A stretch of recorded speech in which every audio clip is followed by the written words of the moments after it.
क्या आपको पता है लोकस्ट अटैक का रीजन क्या है? ऐसा क्या होता है कि लोकस्ट एकदम से अटैक करने लगते हैं? क्या ये हमारे प्लेनेट को डिस्ट्रॉय कर देंगे या फिर ये लोकस्ट अटैक रुक जाएंगे?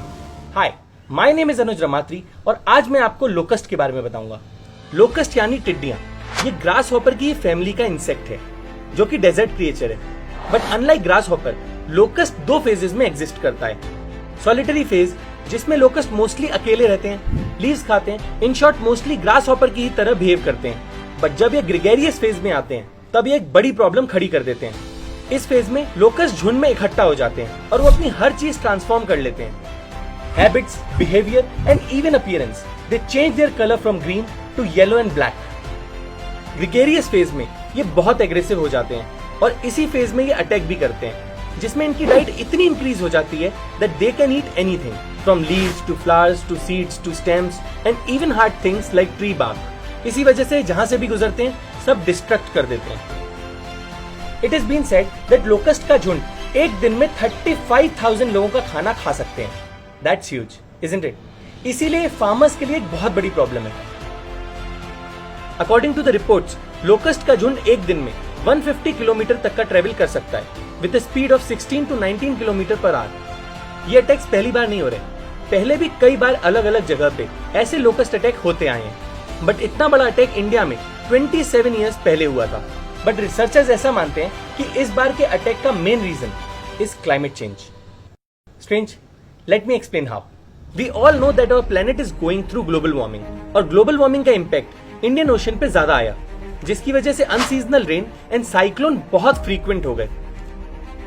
और दिसंबर 2019 में अफ्रीका में काफी फ्लड्स आए और इन फ्लड्स ने एनवायरमेंट कंडीशन को लोकस्ट के ग्रेगेरियस फेज के फेवर में कर दिया। कैसे? एक्चुअली लोकस्ट के ग्रेगेरियस फेज में एंटर करने का एक स्ट्रक्चर है। ये इस फेज में तभी एंटर करते हैं जब एनवायरमेंट कंडीशन इनके फेवर में हो, जैसे जब हैवी रेनफॉल हो, सॉइल मॉइस्ट हो और आसपास बहुत सारा वेजिटेशन हो। अफ्रीका में फ्लड्स एंड हैवी रेन की वजह से डेजर्ट एरिया में भी सॉइल मॉइस्ट और वेजिटेशन काफी हो गई और फरवरी 2020 में लोकस्ट का ग्रेगेरियस फेज स्टार्ट हो गया। तो अफ्रीका से ये अटैक स्टार्ट हुआ और ईरान एंड पाकिस्तान होते हुए इंडिया तक आ गया। और अब ये इंडिया में कब तक रहेंगे और किस तरफ जाएंगे ये तो नहीं बताया जा सकता, but I hope the reason is clear. Scientist believe करते हैं बिकॉज ऑफ क्लाइमेट चेंज अब ये अटैक्स काफी फ्रीक्वेंट हो सकते हैं, इसलिए we might have to live with it. And do you know what's the reason? Nature ने इस सिनेरियो के लिए एक नेचुरल डिफेंस बनाया था, sparrow bird. But we don't see these birds like we used to see them earlier. Sparrow के disappear होने का रीजन हमारे मोबाइल का रेडिएशन ही है और स्पैरो के ना होने की वजह से लोकस्ट अटैक को रोकना और भी डिफिकल्ट हो गया है।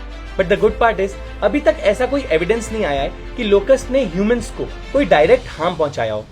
बट ये इनडायरेक्टली काफी नुकसान जरूर कर देते हैं क्योंकि काफी क्रॉप्स डिस्ट्रॉय हो जाती हैं, जिसका डायरेक्ट इम्पैक्ट इकोनॉमी पे आता है। Locust attack is one of the so many effects of global warming and it's high time we accept that it is a real thing and we should start to work towards making our planet greener.